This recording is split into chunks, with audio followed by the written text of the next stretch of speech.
This is One on One. The harvest is sacred. The harvest is breath and life and spirit.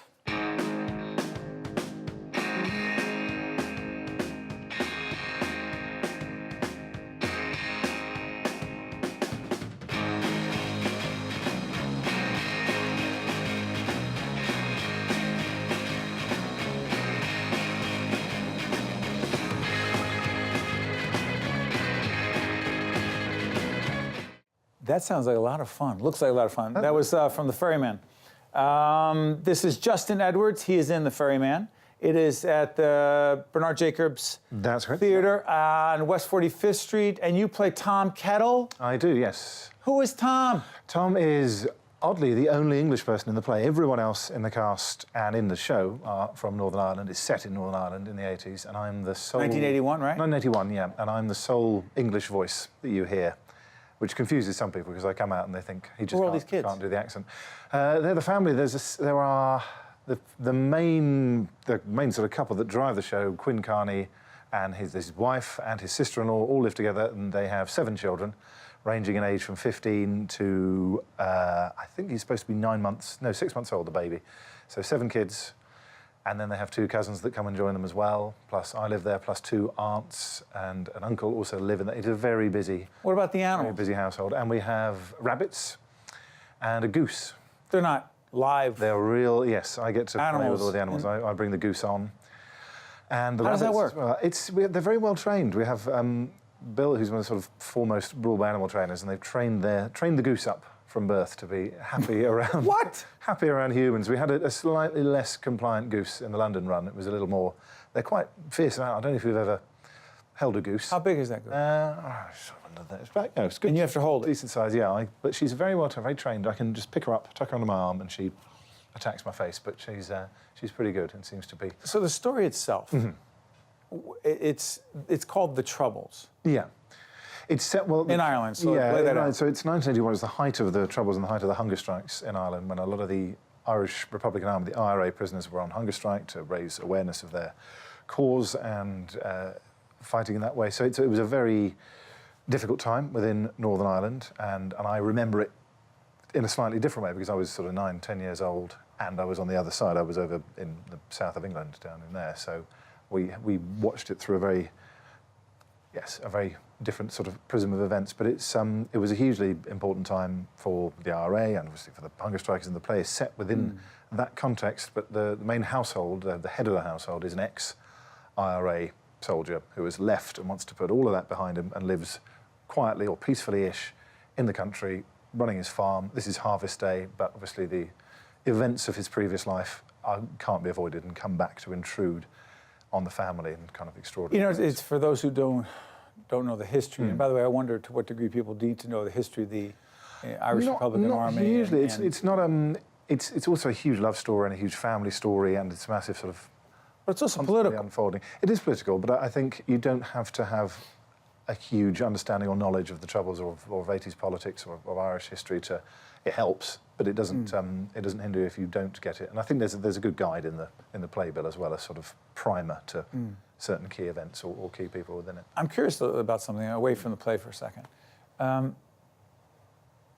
People who have sat in that chair, who perform on Broadway, around the corner, we're at 66 and Broadway here in New York, I often ask, and I want to ask you, at what point were you pretty confident, pretty clear that you wanted to be an actor? I think I was about, I'd say 14. About that age, was doing plays at school, and the school I was at didn't have much of a kind of theatre department. They weren't very keen on it. It was sort of looked down upon as whatever. But I knew that was what I always wanted to do, and I was frustrated because there wasn't a massive outlet for it within my childhood. So I did. But I think from about then, I think most people do. I don't know if that's the standard. Even younger. You get. We just had a young woman here. Yes, Christiana Pitts. Yeah, yes, I've seen in King Kong. She was little tiny kid. I think some people know very, very young that is what I think. You were 14-ish. I think I was 14-ish, but I loved going to theatre and seeing shows. My mother was a big theatre goer, so I was aware of it as a world as well. It was part of your world. Yeah. By the way, your family is still in England as we speak. I know, yes. What's that? You said it's about a 5-month period that you're here? Yeah, I've been here September till February, and I've got 2 small children back home who are, yes, missing me. But it's How do you communicate with them? a lot of FaceTime? Yeah, a lot of FaceTime, lots of chatting. They've been out once. They came out for opening night. They're coming out for Christmas, and so yeah, I don't go longer than sort of a month without seeing them, which is doable. By the way, we're taping right before Christmas. We'll be seen after us. The idea of, and I've asked others this before. I asked Christiana this as well. When you came here to New York for the first time, did you have a gig set up? I just came out for this job. This was arranged as part of the deal. Hold on, it's your first? Yeah, it's my first American job and first Broadway show. So yeah. Describe that. That's fair. It's pretty extraordinary, yes, to come out here. I mean, theatres are theatres. You know, when you're on stage in front of 1,000 people, it's the same kind of vibe, the same kind of thing in London and here. It's just the experience here is bigger. The audiences are more vocal. The whole pizzazz of Broadway is a bigger event, obviously, I think, than in London. London theatre, the reputation of London theatre. Yeah. I'd be less than honest if I said, yeah, my wife and I were in London and we saw theatre. We did not. But theatre in London, theatre here in New York, biggest difference is? The musical side of it. I think Americans do musicals better, much better than... Better? Yeah. There's just, the staging, the choreo, everything about it is... I think they, you know, I'll be moaned at for saying this by my English compatriots, but I think it's, I think you do musicals better over here, whereas we have a lot more straight drama in the West End. There are more plays, I think, on than you have here on Broadway, which tends to be slightly dominated by the big hit musicals. But I'm going to plug one more time, The Ferryman.